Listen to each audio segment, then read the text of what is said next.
Welcome back to my channel. Mason Alhambra Jean Lowe just dropped Verde Aura. And if you missed Louis Vuitton Cactus Garden, this is the one you absolutely need to know about. Because Verde Aura is clearly going after the long discontinued Cactus Garden DNA, and honestly, it does a very good job. The official notes for Verde Aura are mate, bergamot, lemongrass, geranium, and incense. Now, what Verde Aura actually smells like?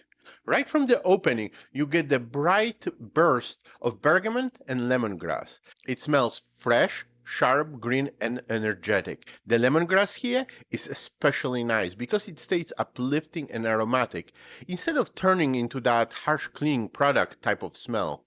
As it starts to dry down, the mate note becomes the heart of the fragrance.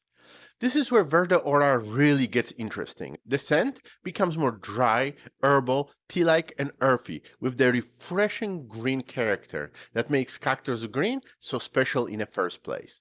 The geranium adds a light floral touch, and the incense underneath gives it a nice smoky, earthy smokiness.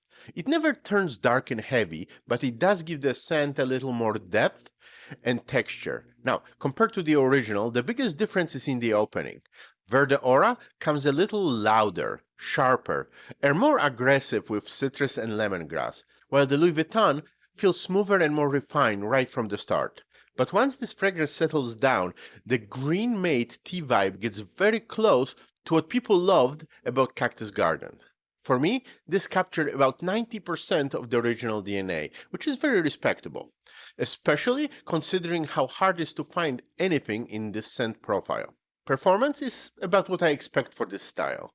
This is a fresh, citrus-heavy green fragrance, so it's not built to be a beast. On my skin, I get around 4 to 6 hours, with a moderate projection for first hour to hour and a half. After that, it sits closer to the skin.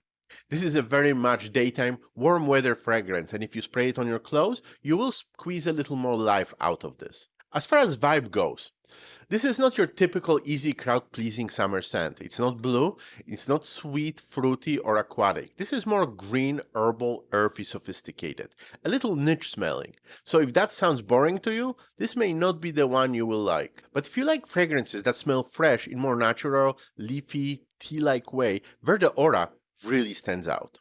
And this is what I like most about this. It smells different. In a market flooded with a sweet, ambroxan heavy summer scents, this goes in another direction.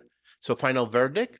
If you're looking for a clone of Louis Vuitton Cactus Garden, I think Verde Aura is absolutely worth checking out. It may not be quite as smooth or polished as the original, but it gets close where it really matters, especially in a dry down.